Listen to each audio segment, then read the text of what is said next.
Dieu n'a pas développé ou produit une religion, c'est-à-dire un système d'enseignement et de pratiques religieuses. C'est là que beaucoup se sont égarés, et comme conséquence, on obtient les travaux remarquables et érudits sur la religion des Sémites et toutes sortes de choses. À ceci s'ajoutent des travaux sur la comparaison des religions, incluant le judaïsme, le christianisme.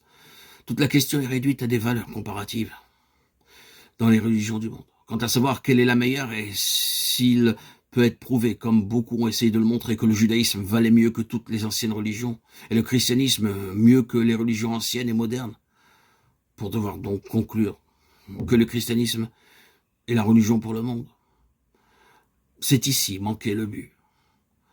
Ce n'est pas un piège dans lequel il y a des chances que nous tombions, mais nous devons reconnaître cette vérité pour nous-mêmes et voir où les hommes se sont égarés. Dieu n'a pas développé ou produit une religion. Dieu a présenté un homme. Dieu ne nous a pas remis un ensemble de vérités, de thèmes, de sujets, quoique la Bible soit pleine de ces choses. Ce ne sont pas ces choses, mais un homme qui nous a donné. Nous ne sommes point appelés à prêcher le salut aux gens. Nous sommes appelés à prêcher Christ et le salut qui est en Christ Jésus. Lorsqu'il plut à celui qui m'avait mis à part de révéler en moi son Fils afin que je l'annonce parmi les païens. Galates 1, 15, 16.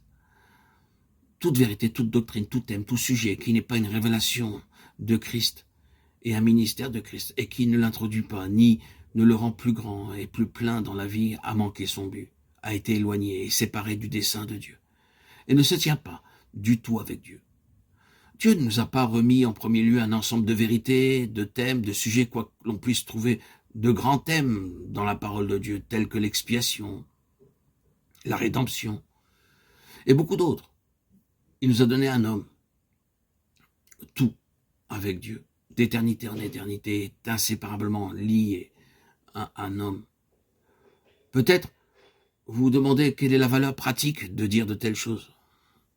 La valeur pratique est celle-ci, que vous ne parviendrez jamais dans la signification et la valeur des choses. Même si vous deviez vous en occuper toute votre vie dure, si elles sont considérées en tant que choses en elles-mêmes.